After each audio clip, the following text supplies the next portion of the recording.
Hey guys, welcome to Dink Facts, a weekly short podcast-ish thing I'm doing because I'm awesome. This series focuses on small things to help you as a player, as well as expand your knowledge of MK and all things Dink. This will include 4 segments. The first is Dink Tips, a small odd or end I found useful that I thought I would pass on to you. The second is Dink Facts, something you may or may not know. It could be about MK9, it could be about a player, it could be about a location or a team. The third is Dink Trivia. I will ask you, the listener, a question about myself.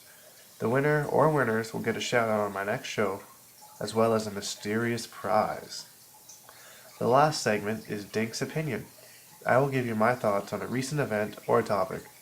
With the exception of the first show, I will only answer questions posted in the comments section on MKU, so check it out.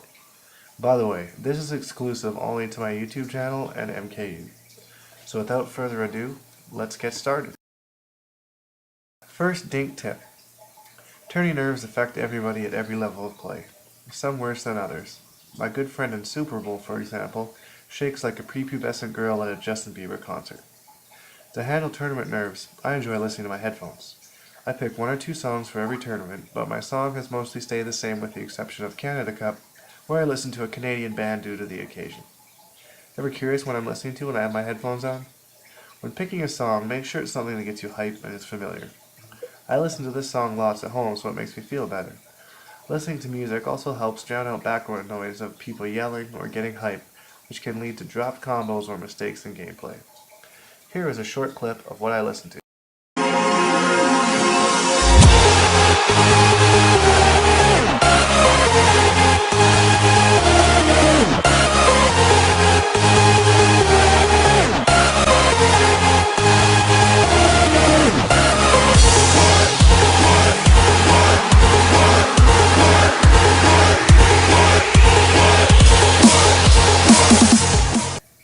I'm told that faster-paced songs help people play more aggressively and slower-paced songs help them keep the pace.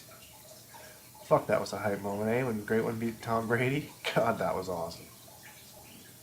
It's now time for a Dink Fact.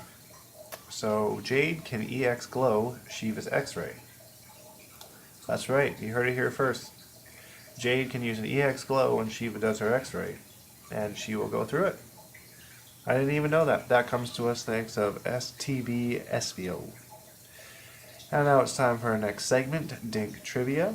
So the question this week is, this past EVO season, I earned 1 EVO point for a game other than MK9.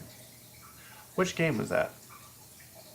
Please submit your answers in the comments section on MKU, and the winners will be announced next week on my next show.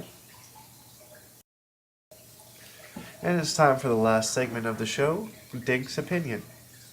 Despite common thought, there are actually a lot of Kano players. And although the character is much better online than offline, he still can be trouble in the right hands.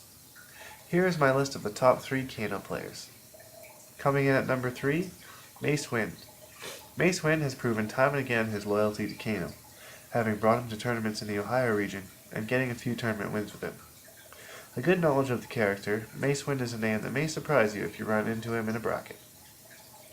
Upballing his way in at number 2, STB EDC Menace. To quote Menace, upballs and knives, baby. Menace is a local of the Texas scene and has been seen to give some of their top players trouble with his Kano. Menace has 2 different styles of play given offline and online, but still knows how to win and even has his own Menace reset. And coming in at number 1, of all the Kanos I've played, this particular player seemed to outshine them the most. A solid MK2 player as well as MK9, Hollywood T-Smoke shocked us all at Canada Cup by placing 3rd with a bearded beauty and being so close to making it to Grand Finals. With this accomplishment, Hollywood T-Smoke is my number 1 Kano player. Thanks for listening to Dink Facts this week. Submit your answers to the trivia and your question for next week's show in the comments section here on Mortal Kombat United, and stay tuned. I would like to leave you now, before I go, with absolutely nothing.